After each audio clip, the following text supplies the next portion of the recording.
Salam, hər vaxtınız xeyir olsun. Kəlbəcər mətbəxinin dəyərli izləyiciləri. Yenidən hər birinizi xoş gördük. Bu günləri mən sobada döymə xəmirdən piraşki hazırlayacağım. Necə hazırladığımı siz izləyicilərimlə paylaşıram. Sobada döymə xəmirdən hazırladığım piraşkiyə 6 stəkan un, 200 qramlıq stəkan ölçüm budur. 6 stəkan un, 400 qram kərə yağı, hər hansısa işlətdiyiniz yağdan istifadə edə bilərsiniz.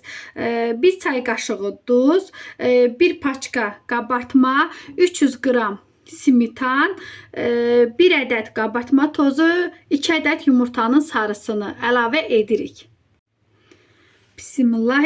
Əvvəlcədən ev temperaturunda olan kərə yağı unla umac edirik.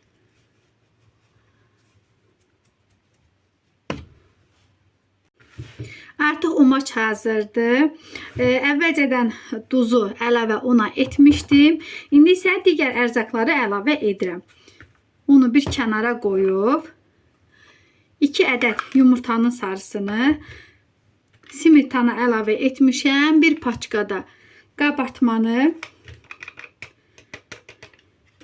qarışımın üzərinə əlavə edib yaxşıca qarışdırıram.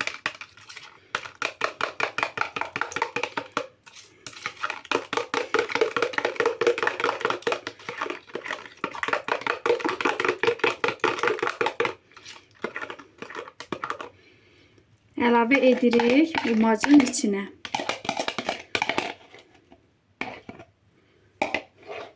İsə xəmir yoğururam.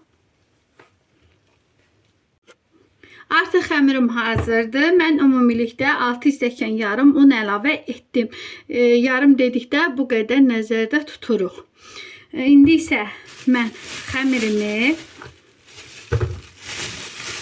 paketə qoyacağım. Xaladelnikin alt gözündə yarım saat qalsın. Yarım saatdan sonra artıq pişirməyə başlayacağım.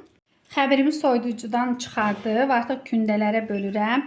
Hər bir kündəni 40 qramdan hazırlayacağım.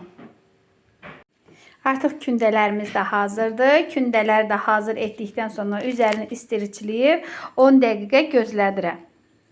Xanımlar, mən 2 ədəd baş soğanı incə-incə doğrayıb yağda biraz qovuracağım.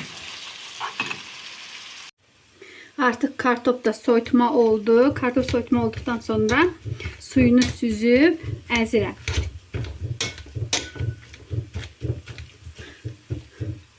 Kartofu əzdikdən sonra zövqə görə istiot, duz,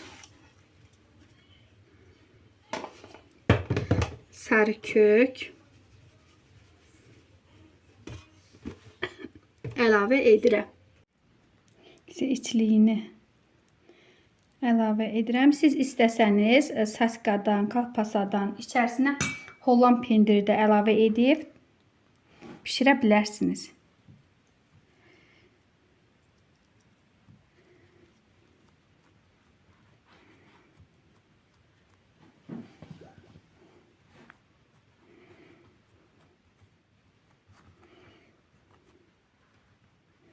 Eyni bu qayda ilə hər birini davam etdirəcəm.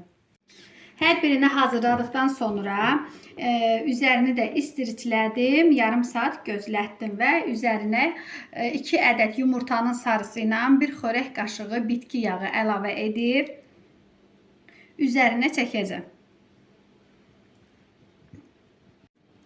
Hər birinin üzərini yumurtaladıqdan sonra vilka ilə bu cürünə bəzək veririk. Əvvəlcədən qızdırılmış sobada 200 dərəcədə bişirirəm.